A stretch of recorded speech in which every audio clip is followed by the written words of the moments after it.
Ден кој го подели животот напред и потоа. Не само за луѓето во Украина, туку и за цела Европа. Ден кој нема да се избрише од сеќавањата на украинците, кои длабоко во себе се уште се надеваат во доброто на својата земја. Сегодня очень тревожно с самого утра просто. Ожидаешь, но надеешься на самое лучшее. Ой, я немного буду плакать, потому что на самом деле очень тяжело и больно за то, что такое происходит. И не падаем духом. Все Україна, все буде добре. Для мене цей день розділив життя, як вже сказала, до і після. Я рік не була вдома, я рік не бачила свою родину, тому для мене це страшний біль. І той день, куди не хочеться повертатися думками і там передивлятися світлини, відео і так далі. Дуже важкий день. Близко до линијата на фронтот во североисточна Украина во пресретна можна руска контраофанзива, украинските војници на 3-та тенковска бригада учествуваат во воена вежба. Во исто време руските војници се концентрираат појужно, долж линијата на Кремина Лиман, во обид да ги обезбедат границите на провинциите Луганск и Донецк. Можна е и контраофанзива на север, изјавија представниците на украинската армија, додека руските трупи вршат секојдневни напади во правец на Купјанск во провинцијата Харков. Бойова задача у нас одна – захистити нашу Україну. Мотивація, дуже добра. Як мінімум, ворог точно від нас впаде. На церемонијата на главниот плоштад во Киев, украинскиот председател вети победа во 2023 година.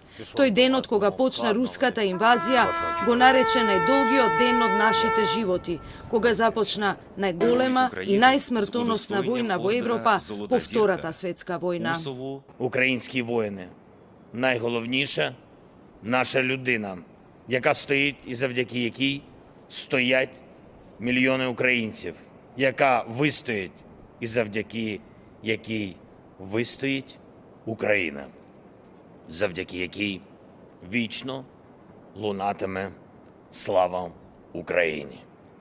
І я дякую всім, хто витримав той лютий, цей рік, і хто дає Україні незламність. Слава усім, хто зараз в бою. Слава Збройним силам України, Національній гвардії, розвідці, Службі безпеки, Національній поліції, українським прикордонникам і усім вам, нашим силам оборони і безпеки.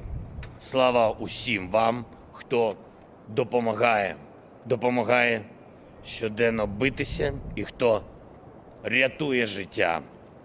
Світла пам'ять усім, чиє життя забрала ця війна. Слава нашим героям. Слава Україні! Председателката на Европската комисија рече дека сега е време да се удвои поддршката за Украина. Во свој одговор во Талин истакна дека Путин не успеал да постигне ниту една од неговите стратешки цели.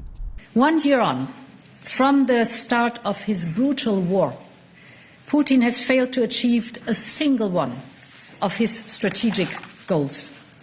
Instead of dividing the European Union, he finds us united and determined to stand by Ukraine for as long as it takes. Instead of dominating the global energy market, he has seen his main source of revenue slashed.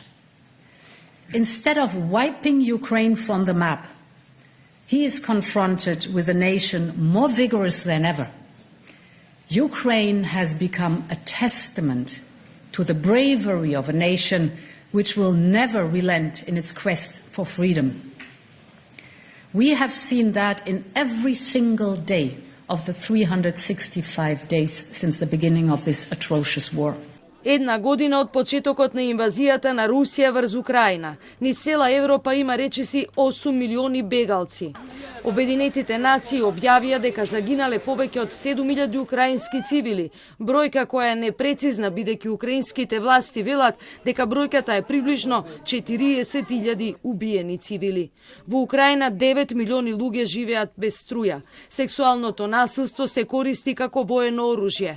Во Русија на Путин држењето празно парче хартија на јавно место може да ве одведе во затвор.